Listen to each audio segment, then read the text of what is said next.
ये मौजज़ा जादूगरों के लिए हैरान कुन था और वो समझ गए कि ये जादू नहीं बल्कि अल्लाह की कुदरत का मुजाहिरा है।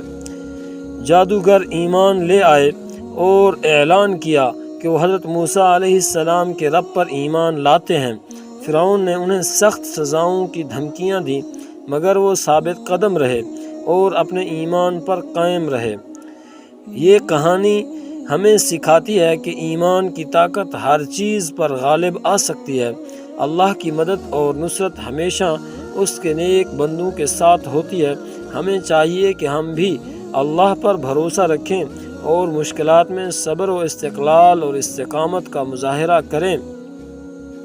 अगर आपको हमारी ये वीडियो पसंद आई है तो इसे लाइक करें, शेयर करें और हमारे चैनल को ज़रूर सब्सक्राइब करें ताकि आपको मज़ीद दिलचस्प इस्लामी कहानियाँ देखने को मिल